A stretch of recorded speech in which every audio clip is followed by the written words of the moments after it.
Hello प्यारे बच्चों, कैसे हैं आप सभी। आई होप सो आप सभी बच्चे बहुत ज्यादा मस्ती कर रहे होंगे। आज बच्चों हम पढ़ने वाले हैं चैप्टर नंबर 14 के बारे में, जिसका नाम है in the bazaars of Hyderabad.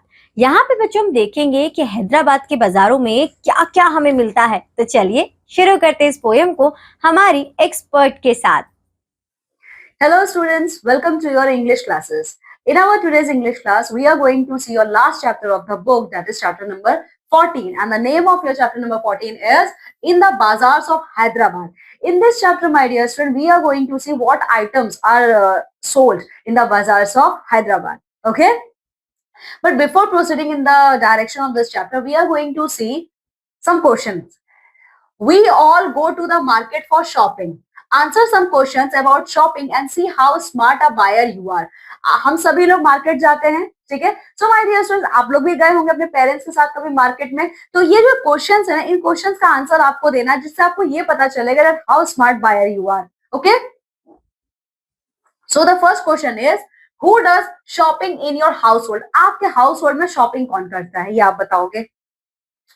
Do you do online shopping? If yes, how often do you do it? आप ऑनलाइन शॉपिंग करते हो? अगर आप ऑनलाइन शॉपिंग करते हो तो कितना करते हो, ठीक है।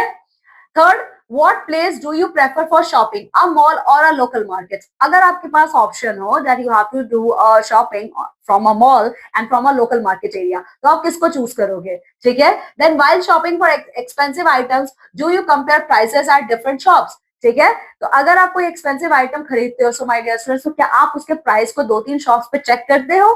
Then fifth one, what is the best product you can ever bought. आपने अभी तक का सबसे बेस्ट प्रोडक्ट क्या खरीदा है, ठीक है। Then what precautions do you take while making online payment. आपने ऑनलाइन शॉपिंग कर ली, now you have to make an online payment. So in this question you are going to give the answer in the form that what type of precautions we all people have to take while making any kind of online payment. Okay, so my dear students, now come with me and let's see the chapter. Actually, this chapter is formed in the this chapter is presented in front of us in the form of poem. Okay, now we are going to read this poem. So in the first stanza, what poet is trying to say? What do you sell? Oh, ye merchants, richly your wares are displayed. Turbans of crimson and silver, tunics of purple brocade, mirrors with panels of amber, daggers with handles of jade. ठीक है। Actually इस poem को सरोजिनी नायडू जी ने लिखा है। तो पहले stanza में वो कहती हैं कि मार्केट में आप क्या सेल कर रहे हो। सो मर्चेंट, आप लोगों ने अपने स्टॉल के सामने ये जितने भी आइटम, वेयर्स का मतलब सोल्ड करने वाले आइटम्स, ठीक है। तो पोएट इसमें ये कह रही है कि मर्चेंट आप क्या सेल कर रहे हो मार्केट में। आपने इतनी सारी आइटम्स को डिस्प्ले में लगा रखा है, तो इनका नाम क्या क्या है, ठीक है।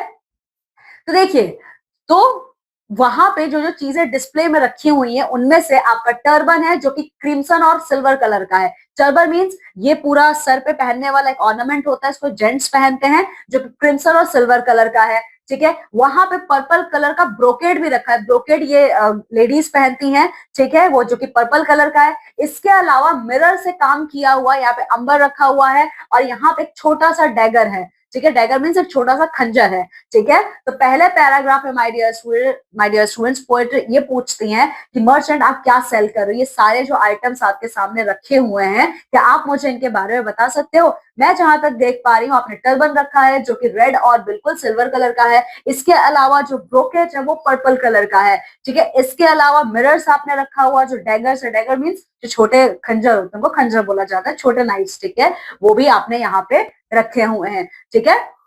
Now in the second stanza, what do you weigh? Oh, ye vendors, saffron and lentil and rice. What do you grind? Oh, ye maiden, sandalwood, henna and spice. What do you call? Oh, ye peddler, chessmen and ivory dice. अब poet second stanza में पूछती हैं कि vendor आप क्या चीज तौलते हो, किस चीज का वेट कर रहे हो आप, मीन्स किसको आप वेट कर रहे हो। क्या आपके वेटिंग मशीन में आप सैफरन को, लेंटिल को या राइस को, इन तीनों में से किसका वेट कर रहे हो आप, ठीक है। मीन्स किसका कहते हैं ना वेट ले रहे हो, कौन सी चीज कितनी हैवी है, कौन सी चीज, अगर किसी ने हाफ केजी मांगा है तो then they are going to wait for half KG, ठीक है। तो पोएट्रेस पूछती हैं कि वेंडर आप क्या वेट कर रहे हो, सैफरन को वेट करते हो कि लेंटिल का कर रहे हो कि राइस का कर रहे हो। साथ ही साथ ओ यू अनमैरिड वुमन, मैडन का मतलब होता है बच्चों यंग अनमैरिड वुमन। तो पोएट उससे पूछती है कि आप क्या ग्राइंड कर रहे हो, क्या आप सैंडलवुड को ग्राइंड कर रहे हो कि हेना को कर रहे हो कि स्पाइसेस को ग्राइंड कर रहे हो, ठीक है। और फिर वो ये भी पूछते हैं कि पेडलर आप क्या चीज बेच रहे हो। पेडलर का मतलब क्या होता है बच्चों, मार्केट एरिया में आप लोगों ने देखा होगा बहुत से लोग होते हैं जो साइकिल पे चीजें बेचते हैं, ठीक है। तो ये पूछते हैं कि पेडलर आप क्या बेच रहे हो, क्या आप चेस बेच रहे हो या फिर आप आइवोरी के डाइसेस बेच रहे हो। आइवोरी का मतलब जो एलिफेंट्स के टिथ से बनता है, ठीक है, आप उससे बने हुए डाइसेस को बेच रहे हो, ठीक है। तो देखिए हैदराबाद के बाजार में ये सारी चीजें उन्हें देखने को मिलती हैं। ओके, नाउ द नेक्स्ट,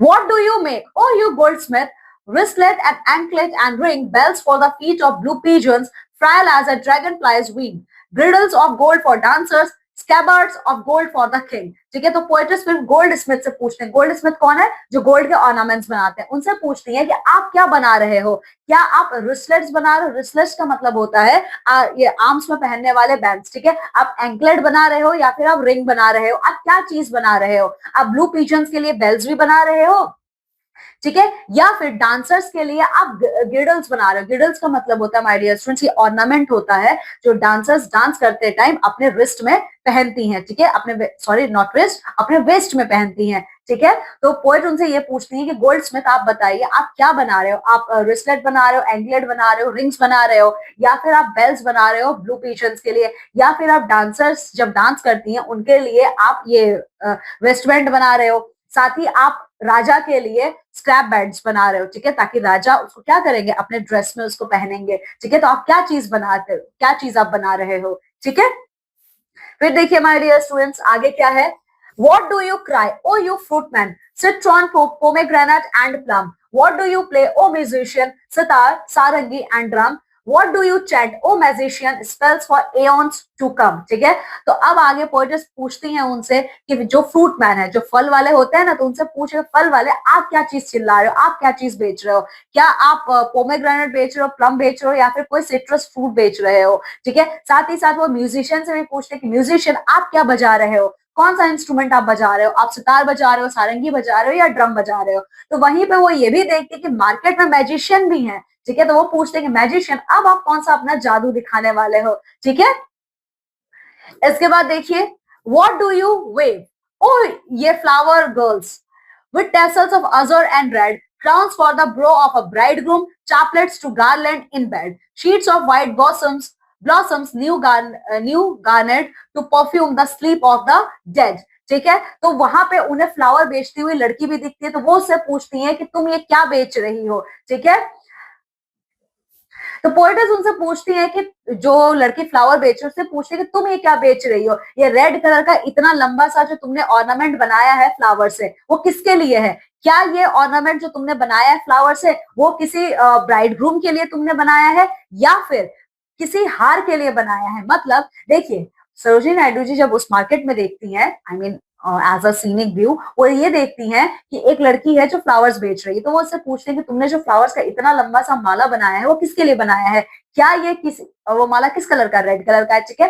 वो तुमने किसी ब्राइड ग्रूम के लिए बनाया है या फिर वो किसी को तुम एज अ हार बेचोगी, ठीक है, या फिर किसी या फिर white sheets of white blossoms new garnet to perfume the sleep of the dead, या फिर ये फ्लावर्स किसी डेड पर्सन की बॉडी पे सजने वाले हैं, तुमने किसके लिए बनाया है ये फ्लावर्स का garland. Okay, so this is all about this poem means in the bazaars of Hyderabad, ठीक है। तो हैदराबाद के बाजार में इतनी सारी चीजें वहां पे एक साथ हो रही हैं, ठीक है। So, my dear student, this poem is written by Sarojini Naidu ji. Okay, now come with me, my dear students, and let's see the word meanings which we have seen in this entire poem. ठीक है, तो देखिए बच्चों wears का क्या मतलब है, things for sale. Wears का मतलब है जो चीजें सेल करने के लिए रखी हुई है। Turbans headwear made of fabric wrapped around the head. Turban का मतलब क्या है, हेडवेयर होता है, कपड़ा है जो कि सर पे पहना जाता है। Brocade rich fabric with raised pattern. Brocade का मतलब क्या होता है, ब्लाउज में बेसिकली रिच पैटर्न्स बनाए जाते हैं, ठीक है। डैगर्स का मतलब है शॉर्ट पॉइंटेड नाइफ्स। इसके अलावा मैडन का मतलब है यंग अनमैरिड वुमन, ठीक है। पैडलर्स का मतलब है ट्रैवलिंग सेल्स पर्सन, मैं आपको पहले बता चुकी हूँ। Ivory means hard white material from elephant tusk. इसके अलावा बच्चों रिस्टलेट का मतलब क्या होता है? वो ब्रेसलेट जो रिस्ट में पहना जाता है। गिडल्स का मतलब है बेल्ट्स वर्न अराउंड द वेस्ट, ठीक है। डांसर्स डांस करते टाइम अपने कमर पे इसको पहनते हैं, इसको हिंदी में कमरबंद बोलते हैं, ठीक है। स्कैबार्ड्स का मतलब है बच्चों शीट्स फॉर स्वॉर्ड्स और डैगर, ठीक है। तो स्कैबार्ड्स का मतलब है जो राजा क्या करते हैं, अपने कपड़े के साथ इसको लेते हैं, इसी में वो अपने डैगर को या अपने स्वॉर्ड को वो रखते हैं, ठीक है। एऑन्स का मतलब है extremely long period of time, ठीक है। टेसल्स का मतलब है dangling ornaments offer at the end of a rope, ribbon और फैब्रिक। चापलेट्स का मतलब है wreath और garlands often made of flowers or leaves, ठीक है। So my dear students, this is all about our this poem, okay. My dear students, now you all have to go thoroughly through this poem, because in our next class we are going to meet with the same chapter but along with its question and answer, okay. Till then my dear students, you all have to take very good care of yourself. Bye. तो देखा बच्चों आपने कि हमारी expert ने आपको हर एक चीज के बारे में बताया जो कि हैदराबाद के बाजार में मिलती है। तो अब अगली बार अगर आपसे कोई पूछे कि हैदराबाद में क्या क्या मिलता है तो आप बहुत आराम से बता सकते हैं। आज के लिए बस इतना ही। अब आपसे मुलाकात होगी आपकी नेक्स्ट क्लास में with a new chapter. Till then enjoy your day. तो बच्चों इस पोएम के साथ साथ आपकी ये बुक भी यहाँ पर खत्म होती है और आई होप सो कि इस बुक में हमने जितने भी पोएम्स, जितने भी चैप्टर्स पढ़े, उन्हें पढ़कर आपको बहुत ज्यादा मजा आया होगा। अब आपसे मुलाकात होगी आपके हायर क्लासेस में, जहां पर हम और भी नई कहानियों के साथ आपको पढ़ाएंगे। तो चलिए बच्चों, मिलते हैं आपकी हायर क्लासेस में। Bye bye.